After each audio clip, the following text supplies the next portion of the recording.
اور اب بات کریں گے نسلا ٹاور کے حوالے سے، جسے خالی کرنے کی ڈیڈ لائن ختم ہو گئی۔ کئی رہائشیوں کا گھریلو سامان کے ساتھ انخلا مکمل ہو گیا، جبکہ 45 کے قریب خاندانوں کا اپنے گھر خالی نہ کرنے کا فیصلہ۔ کمشنر کراچی نے عمارت گرانے کے لیے کمپنی سے درخواستیں مانگ لی۔ سپریم کورٹ کے حکم پر عمل درآمد، نسلا ٹاور کو خالی کرانے کے لیے دی گئی ڈیڈ لائن ختم، ٹاور کے مکینوں کی نقل مکانی، لیکن 45 خاندان اپنے گھر نہ چھوڑنے پر پھنسے۔ نسلا ٹاور کے مکینوں نے اپنا سامان ٹرکوں پر لوڈ کر کے گھر خالی کیے۔ رہائش نہ چھوڑنے والے خاندانوں کا کہنا ہے کہ اپنی آشیانوں کے لیے زندگی بھر کی جمع پونجی لگائی تھی۔ کمشنر کراچی نے نسلا ٹاور کی مسماری سے متعلق اخبارات میں اشتہارات شائع کر دیے۔ جلد اور محفوظ طریقے سے عمارت گرانے والی کمپنیز کو کانٹریکٹ دیا جائے گا۔ سپریم کورٹ کے حکم پر عمارت کا پانی، بجلی اور گیس کنیکشن کاٹ دیا گیا۔ اور اسی حوالے سے بات کریں گے، ہمارے ساتھ موجود ہیں MQM پاکستان کے رہنما ریحان ہاشمی۔ ریحان صاحب بہت شکریہ آپ کے وقت کا۔ ریحان صاحب، آپ کیا سمجھتے ہیں اس معاملے کا حل جو ہے وہ کس طرح نکالا جا سکتا ہے؟ ملک کا ایک انتہائی اہم ادارہ، انسٹیٹیوشن، معتبر ادارہ، آنریبل سپریم کورٹ کے احکامات اور ان کے ہی ڈائریکٹیوز کے اوپر اینٹی انکروچمنٹ کی جو ایکٹیویٹیز ہو رہی ہیں اس میں نسلا ٹاور کا بھی معاملہ ہے۔ اچھا، اب ہماری رائے تو اس کے سامنے کچھ نہیں ہے، لیکن کیا ہو سکتی ہے جو ہم بارہا کہتے آ رہے ہیں، گزارش کر رہے ہیں کہ دیکھیں کراچی کے لوگوں کو ویسے ہی احساس محرومی کا شکار ہیں کراچی کے لوگ مختلف امور کے حوالے سے۔ ایک طرف تو کراچی میں رہنے والا، کراچی میں بسنے والا کوئی بھی شخص ہو جو کہ کسی بھی زبان سے تعلق رکھتا ہو، وہ ایک طرف تو دیکھ رہا ہے کہ ایک طرف کچی آبادیاں قائم کی جا رہی ہیں ان آرگنائز انداز میں، اس کا پھیلاؤ ہو رہا ہے ریسورسز کی ایلوکیشن کے بغیر، تو دوسری طرف ایسے لوگ کہ جنہوں نے باضابطہ کسی آرگنائزیشن سے اپنی زندگی بھر کی جمع پونجی لگا کر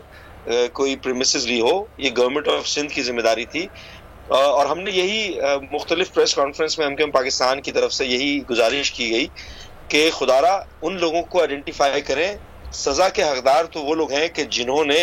اس غیر قانونی تعمیرات کو ہونے دیا، اس وقت کوئی اٹیمپٹ نہیں کیے، اور وہ کون سی اتھارٹیز تھیں کہ جنہوں نے اس کو الاؤ کیا، پرمٹ کیا، گیس ہو، بجلی ہو، پانی ہو، اور یہ تمام چیزیں ہونے کے بعد جب لوگوں نے اپنا پورا زندگی بھر کا سرمایہ لگا دیا تو at the end of the day وہ بے گھر ہو رہے ہیں۔ لوگ تو میرا خیال ہے کہ کس طرح زندگی سروائیو کر سکیں گے۔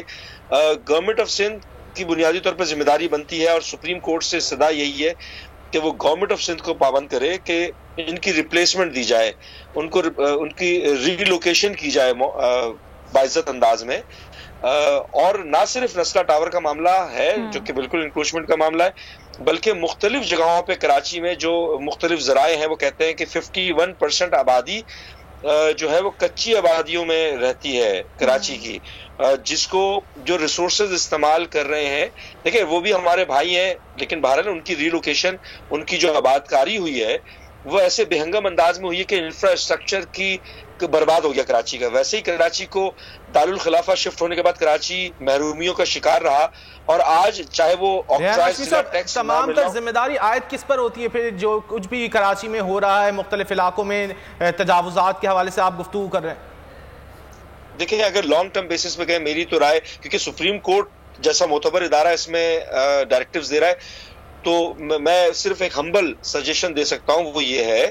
کہ دیکھیں جب تک کہ بلدیاتی امور کو ایک چھتری کے نیچے نہیں لایا جائے گا، ایک شہر کے 5 باپ بنا دیے جائیں گے تو شہر کا یہی حال ہوگا۔ ایک طرف تو ڈپٹی کمشنر آفس انکروچمنٹ کے خلاف آپریشن کروا رہا ہوتا ہے، تو دوسری طرف اسسٹنٹ کمشنر کا کوئی آدمی انکروچمنٹ لگوا رہا ہوتا ہے، کہیں پر تھانے میں کا کوئی اہلکار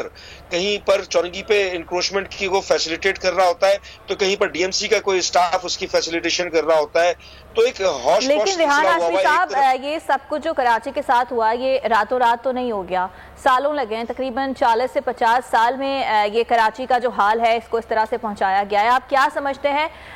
کہ اس کو ٹھیک کیسے کیا جا سکتا ہے؟ دیکھیں پاکستان کی آزادی کو 70 سال سے زیادہ ہو گیا، اور اس 70 سالہ دور میں